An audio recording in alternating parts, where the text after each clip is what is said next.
Legacy voice to me is an evolving process. I know that the opportunity to explore it came up with Diane at the Moving Voice Institute, at the Moving Voice Institute. I feel like I was very fortunate to be able to come in to witness Diane work with the participants of that, of the 3-week vocal adventure. I was so excited and I felt such relief to witness. She was teaching calls and responses. She was teaching movement. I think there might have been shaking of the bones prior, maybe not in the session that I didn't see that part.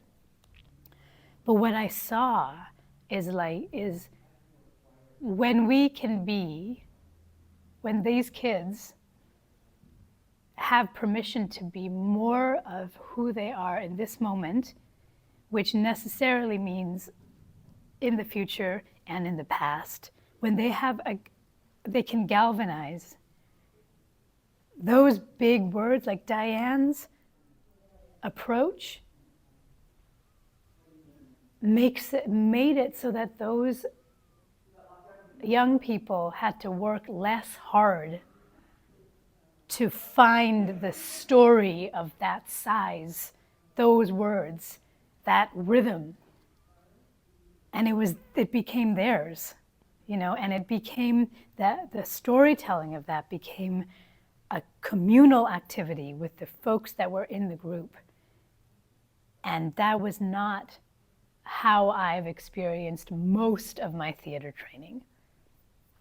So I was like that. So when Diane asked me to help out, I'm constantly trying to re-evolve and think of other ways to be in my body with the voice. I think it's breathe, and then we feel. And based on what we feel, that's when we think. And then the last thing that happens is the speaking. And Diane's work and how we approach legacy voices, we spend time on those first 3 so that the speaking becomes quite effortless. And I'm a big fan of an authentic voice. It doesn't have to be a beautiful voice. It doesn't have to be a resonant necessarily voice. It has to resound with truth in the moment. And so when we began with the Arrivals legacy voice, I found myself being very interested in allowing vocal silence to be a part of that process. Because then when things become quiet, one can vibrate the impulse to sound. So a lot of legacy voice for a long period was about honoring. In my physical theater training work, we have what's called a silent partner, and this kind of Grotowski-Chaikin kind of basis of physical theater training that I have, silent partner. So a silent partner is a person who has so much to say but doesn't feel they can speak.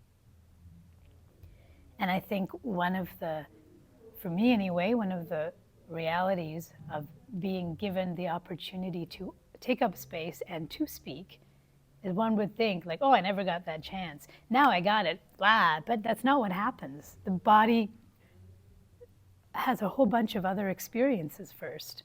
So I wanted to give space for that, and I feel like we're doing that, and we're bringing voice and sound and vibration back in, and there seems to be such an appreciation and an honoring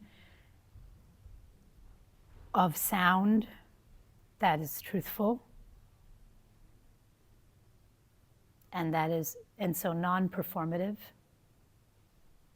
and that's where I am curious, and I want to keep taking legacy voice work. And the legacy voice work for me is intimately tied, and it's like a way in to do the Arrivals process. In my mind, I would love to also see it like the legacy voice is also the voice of the writer, the voice of the artist that comes from vibrating in this decolonized way.